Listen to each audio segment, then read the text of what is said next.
and thank you for tuning in to another episode of What in the World is Going On. I'm your host, Brad Hurst.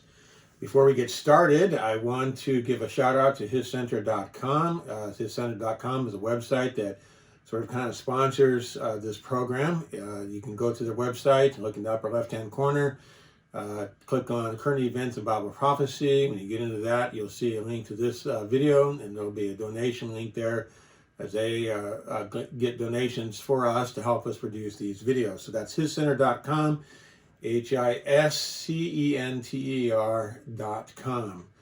If you've been with us over the last number of weeks, you'll know that we've been talking about the rise of the man of sin, as we see in 2 Thessalonians chapter 2, verses 1 through 4. We know that the rise of the man of sin is a forerunner, a sign of the nearness of the rapture. And we've been looking at events in the world, comparing them to what we see in Daniel chapter 12, Daniel 8, Daniel 7. We also been looking at Ezekiel chapter 38 and 39 with the rise of Gog. And we've been looking at Ezekiel 28 as well with the king of Tyre, and looking at some other passage in connection with the rise of the man of sin.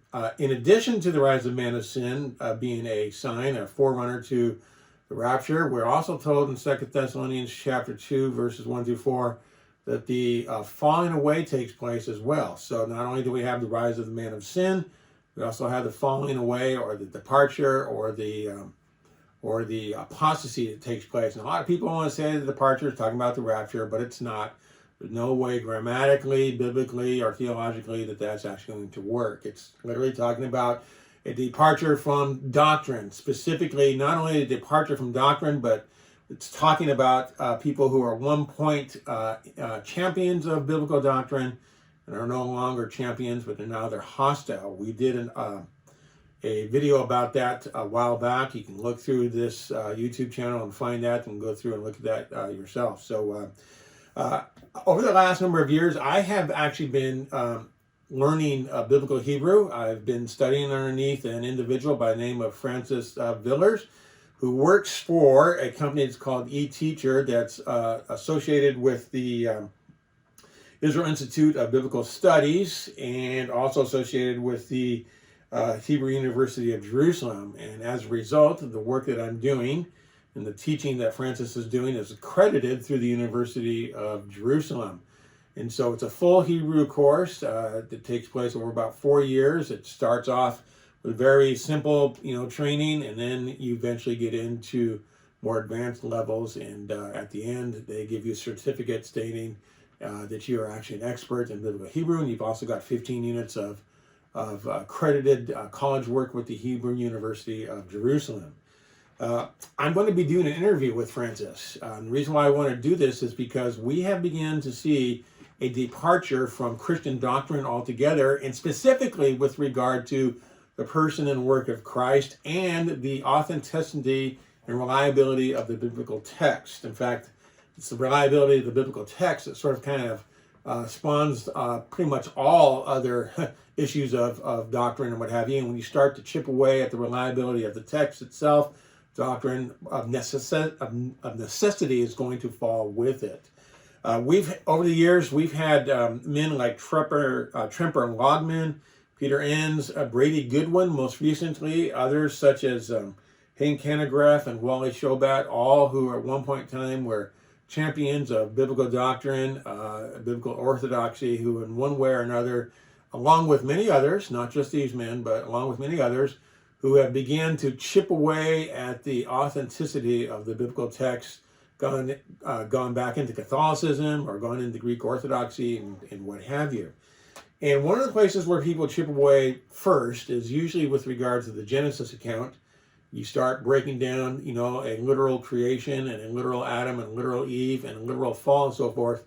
And the rest of biblical doctrine is going to fall with it. So a lot of work is done to try to chip away at those books. But in addition to that, for the last 150 years or so, but more recently in the last 50 years, we have began to see people coming in and sort of kind of like usurping the received text or the Masoretic text and beginning to sort of chip away at the reliability of these texts and sort of restructuring the text and even recreating the text, going through and cutting out portions and bringing doubt into whether or not God has preserved the text for us. Many people will actually come along and say, yeah, God inspired the originals, but after that, God's intervening work has sort of kind of been left to the whims of men.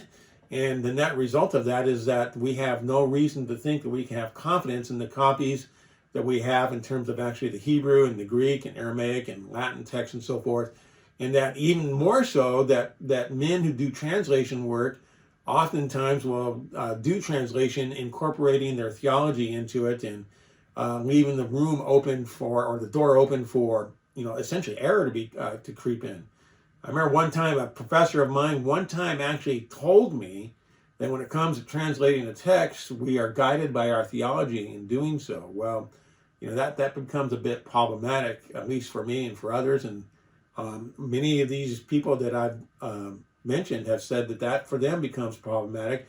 And that some even go on to say that secretly those men who embrace an orthodox position, secretly in the recesses of their hearts and their minds, they doubt the text, the transmission, the reliability of the transmission of the text themselves, but they're just carrying the water for whatever institute they're part of.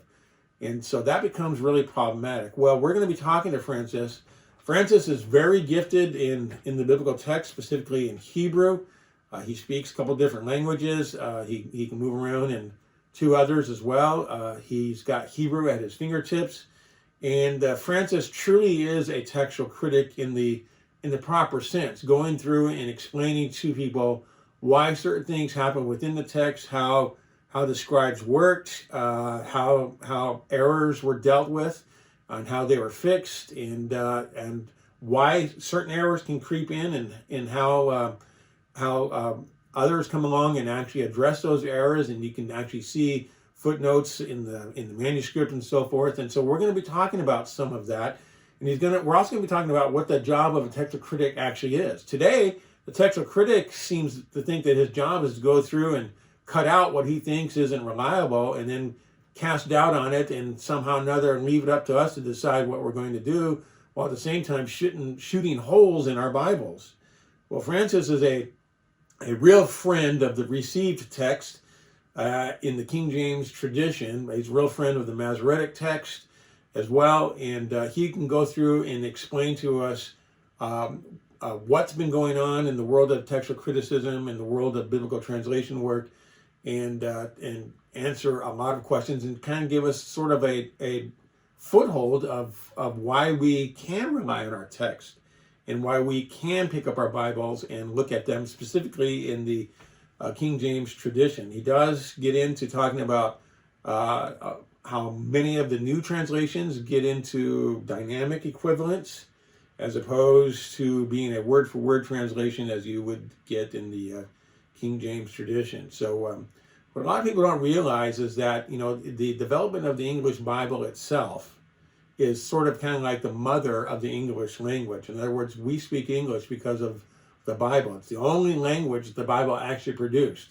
And the English language was stylized around the biblical text with the intent of helping us to understand exactly what the writers of the New Testament and the Old Testament actually were intending to say. And so when we get into these newer translations, we begin to get some problems. Anyway, we're going to be doing this interview here in the next couple of weeks. I would really encourage you to let others know, and so that we can actually get the word out. We want to try to, for those who might be having questions and so forth and beginning to struggle, we want to make sure that we can address this issue that's become real problematic in the church, this issue of beginning to doubt the authenticity of the text itself. So please let others know that we're going to be doing this. We'd like to get as much people looking at this as possible. You'll find Francis to be a very likable individual. He's very humble. He has a real love for his students. Personally, we've become friends over the years, and he really loves the work that he does. You can see it's his passion, it's his love in life. So, all right, so that's it for now. Thank you for tuning in, and again, go to hiscenter.com and click on the links there and consider donating to this so that we can produce more of these videos and get it out for people to look at. So, all right, thanks for your time. Have a good day.